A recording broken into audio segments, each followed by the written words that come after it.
સુરતની સારોલી પોલીસે કર્ણાટકના અલગ અલગ જિલ્લાઓમાં મંદિરોમાં ચોરીને અંજામ આપનાર રીઢાને સુરતમાંથી ઝડપી પાડી તેની પાસેથી લાખોનો મુદ્દામાલ કબજે કર્યો હતો.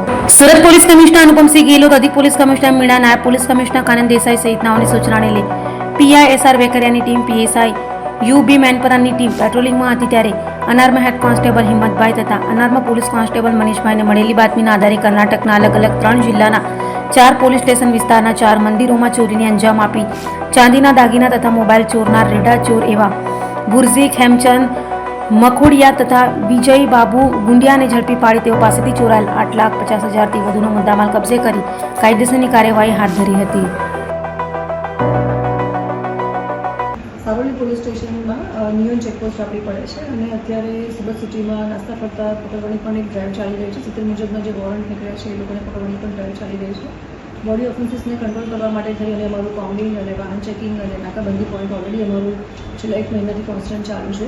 એ દરમિયાન અમારી પાસે બાતમી હકીકત મળેલ હતી કે અલગ અલગ માણસો જેનું નામ છે વિજય ગુંડિયા, જે પોતે સિમલિયા ખુદ જિલ્લો દાહોદ કટવાડા પાસેનો રહેવાસી છે. વિજય બાબુભાઈ ગુંડિયા, જે પોતે ગામ ગુડિયા દીવાનીવાડ ગરબાડાનો રહેવાસી છે, અને એની સાથે એના એક બીજો ઇસમ, એમ કરી અને એ લોકો 3 જણા મંદિર ચોરી કરી અને કર્ણાટકથી આવી રહ્યા છે એવું અમારી પાસે ઇન્ફોર્મેશન હતી. અને જે અમારું ત્યાં નાકા પોઈન્ટ છે એમાં ચેકિંગ દરમિયાન જે આ વિજય છે અને ગુરજી છે એ બંને પાસેથી સોના અને ચાંદીના દાગીના અમને મળી આવેલા છે, જેમાં કર્ણાટકમાં એ લોકોએ મંદિર ચોરી કરેલી હતી, જેમાં કર્ણાટકમાં કોટી પોલીસ સ્ટેશનના ચિત્રદુર્ગ જિલ્લામાં મંદિર ચોરીની ફરિયાદ દાખલ થયેલી છે. બસવનગર પોલીસ સ્ટેશન દાવણગીરી જિલ્લો કર્ણાટકમાં પણ મંદિર ચોરીની ફરિયાદ દાખલ થયેલી છે. Dharwad town police station Hubli Dharwad જિલ્લો કર્ણાટક અને વિદ્યાનગર પોલીસ સ્ટેશન હુબલી ધારવાડ જિલ્લો કર્ણાટક, આ 4 જગ્યાએથી મંદિર ચોરીની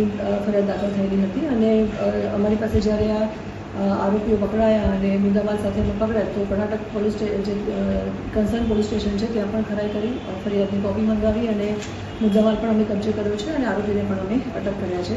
જે આ ગુરજી છે એ અગાઉ આણંદમાં પણ ગુનાહિત ઇતિહાસ ધરાવે છે, ત્યાં પણ એ લૂંટમાં પકડાયેલો છે. અને જે વિજય ગુંડિયા છે, જેનું દીવાનીવાડ ગામ છે, બોરિયાવાડ તાલુકો ગરબાડા દાહોદ જિલ્લો, ત્યાં એ મારામારીના ગુનામાં એ સંડોવાયેલો છે.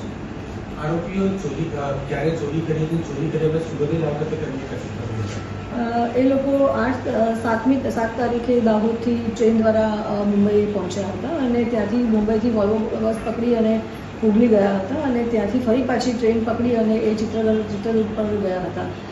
મજૂરી કામ માટે થઈ અને બને ત્યાં સુધી પોતાનો જિલ્લો અને રાજ્ય છોડી અને બહાર મજૂરી કામ માટે જવું, ત્યાં રીતે રેકી કરવી.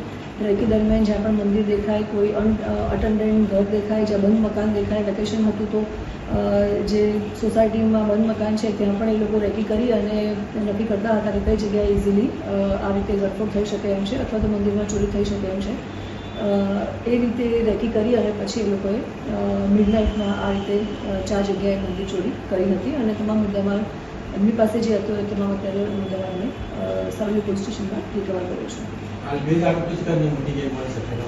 અમારી પ્રાઇમરી ઇન્ટ્રોગેશન ચાલે છે અને એકલ દોકલ આ લોકો જતા નથી હોતા, પોતે પોતાની ટોળકી બનાવીને અને જતા હોય છે. તો અગાઉ પણ દાહોદ જિલ્લામાં ઘણા બધા ગરફોડ ચોરીના આરોપીઓ પણ અમે પકડેલા છે અને એ લોકો બીજા બી હજી કોઈ ગુના દાખલ થયા છે કે નહીં અને કેટલા લોકો ત્યાં ગયા હતા, ટોળકી બનાવીને ગયા હતા કે અગાઉની પણ એ લોકોની જે મોડસ ઓપરેન્ડી છે એ માટે થઈને અમે અત્યારે ઇન્વેસ્ટિગેશન અને અમારું ઇન્ટ્રોગેશન ચાલુ છે.